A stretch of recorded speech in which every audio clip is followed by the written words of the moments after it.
Bambang, kalau kita mengingat lagi tax amnesty yang pertama itu di 2016 hingga 2017, tax amnesty yang kedua itu di 2022, dan apabila ada tax amnesty lagi di 2025, artinya selama 10 tahun terakhir ini sudah ada 3 kali tax amnesty. Apakah ini juga akan memberikan dampak yang kurang baik untuk pengusaha-pengusaha yang sebenarnya taat pajak?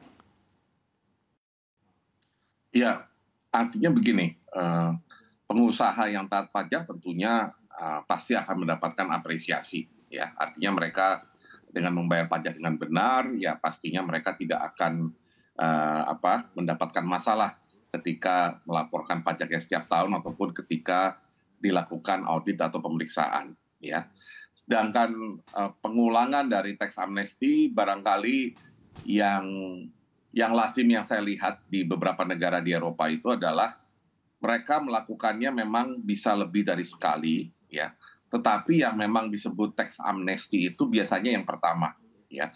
Yang berikut-berikutnya biasanya tidak lagi disebut tax amnesty, tetapi istilahnya pelaporan sukarela, ya. Pelaporan sukarela yang esensinya hampir sama dengan tax amnesty dalam konteks actionnya, tapi yang berbeda itu adalah pada dendanya tadi, ya. Jadi waktu yang tax amnesty 1 ketika 2016, ingat saya saya agak lupa ya angkanya sudah, tapi besarannya kira-kira 2-4% atau sampai 6%, 8% tergantung seberapa cepat mereka melaporkan, itu satu. Dan itu dihitung berdasarkan total aset yang mereka declare, ya. Artinya aset yang selama ini tidak tercatat, kemudian dideklar. Nah, dari deklarasi itu kemudian dihitung kalau mereka melaporkannya cepat, kalau tidak salah itu 2%. Ya. Maka terkumpullah angka 140-an triliun tadi yang seperti Anda katakan di tax amnesty 1. Ya.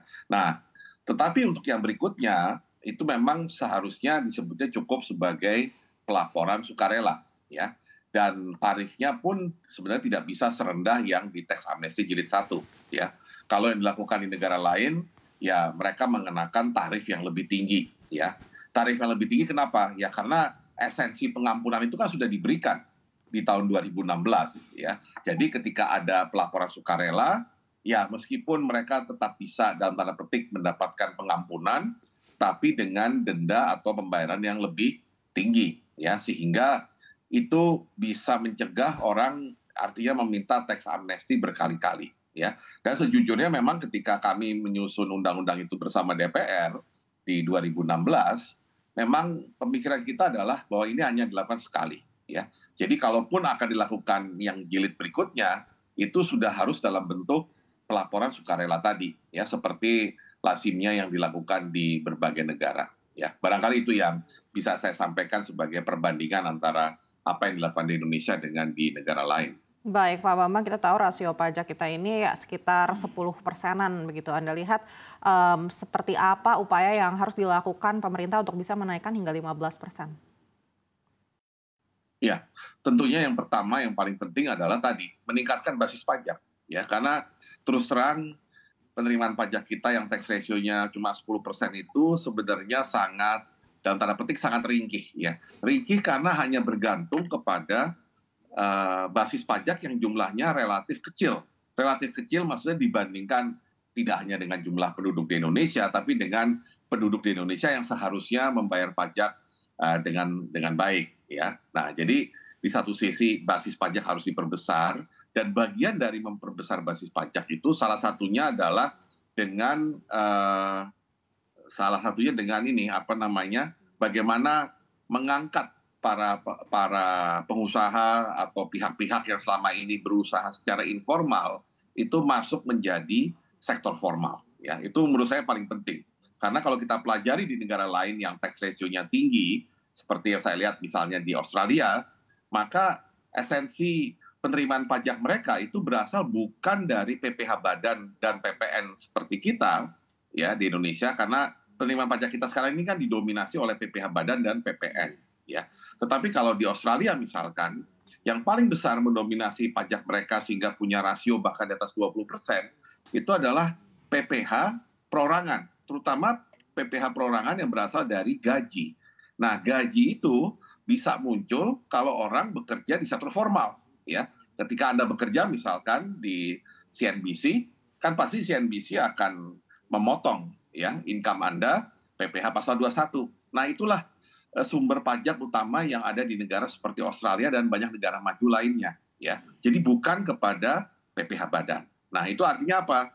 Artinya memang basis pajaknya harus luas dengan salah satunya mendorong sektor informal mau menjadi sektor formal ya. Kemudian kedua, tentunya masalah kepatuhan ya.